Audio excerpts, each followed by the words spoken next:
يريد الله ليبين لكم ويهديكم سنن الذين من قبلكم ويتوب عليكم واللہ علیم حکیم۔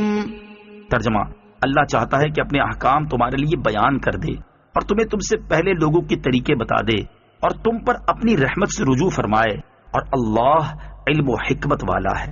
وَيَهْدِيَكُمْ سُنَنَ الَّذِينَ مِن قَبْلِكُمْ، اور تمہیں تم سے پہلے لوگوں کے طریقے بتا دے۔ اس سے مراد یہ ہے کہ ما قبل آیات میں تمہارے لیے جو عورتیں حرام یا حلال ہیں بیان ہوئیں، یہی عورتیں پچھلی شریعتوں میں بھی اسی طرح حرام و حلال تھیں۔ بعض مفسرین کے نزدیک اس سے مراد یہ ہے کہ تمہارے لیے جس کام میں بہتری ہے اللہ تعالیٰ وہ بیان کر دے، جیسا کہ پہلے لوگوں سے بیان کیا تھا۔ اس آیت سے معلوم ہوا کہ گزشتہ انبیاء علیہ الصلوۃ والسلام کے جو شرعی احکام قرآن یا حدیث میں تردید کے بغیر منقول ہوئے، وہ ہمارے لیے بھی لائق عمل ہیں، اور جو ممانعت کے ساتھ نقل ہوئے ان پر ہمیں عمل جائز نہیں۔ واللہ یرید ان یتوب علیکم ویرید الذین یتبعون الشہوات ان تمیلوا میلا عظیما۔ ترجمہ: اور اللہ تم پر اپنی رحمت سے رجوع فرمانا چاہتا ہے، اور جو لوگ اپنی خواہشات کی پیروی کر رہے ہیں وہ چاہتے ہیں کہ تم سیدھی راہ سے بہت دور ہو جاؤ۔ وَيُرِيدُ الَّذِينَ يَتَّبِعُونَ الشَّهَوَاتِ، اور جو لوگ نفسانی خواہشات کی پیروی کر رہے ہیں۔ شان نزول: یہود و نصارہ اور مجوسی بھائی اور بہن کی بیٹیوں سے نکاح حلال سمجھتے تھے۔ جب اللہ تعالیٰ نے ان سے نکاح کرنے کو حرام فرمایا تو وہ مسلمانوں سے کہنے لگے، جس طرح آپ خالہ اور پھوپھی کی بیٹی سے نکاح جائز سمجھتے ہو جبکہ خالہ اور پھوپھی تم پر حرام ہے، اسی طرح تم بھائی اور بہن کی بیٹیوں سے بھی نکاح کرو۔ اس پر یہ آیت نازل ہوئی کہ یہ لوگ چاہتے ہیں تم بھی ان کی طرح زنا میں پڑ جاؤ۔ یرید اللہ ان یخفف عنکم وخلق الانسان ضعیفا۔ ترجمہ: اللہ چاہتا ہے کہ تم پر آسانی کرے اور آدمی کمزور بنایا گیا ہے۔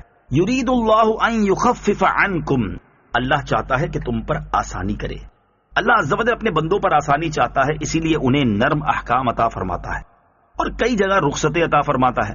لوگوں کی طاقت کے مطابق ہی انہیں حکم دیتا ہے اور ان کے فطری تقاضوں کی رعایت فرماتا ہے، لیکن حقیقت یہ ہے کہ انسان فطری طور پر کمزور پیدا کیا گیا ہے، اور اسی فطری کمزوری کا یہ نتیجہ ہے کہ مرد عورت کی طرف بڑی جلدی مائل ہو جاتا ہے۔ اس کے لیے عورت اور شہوت سے صبر دشوار ہے۔ اللہ تعالیٰ نے اپنے بندوں پر رحم فرماتے ہوئے مردوں کے لیے عورتوں سے شریعت کے دائرے میں رہتے ہوئے نفع اٹھانے کی اجازت دی، اور صرف ان عورتوں سے منع کیا جن سے نفع اٹھانے میں فساد عظیم اور بڑے نقصان کا خدشہ تھا۔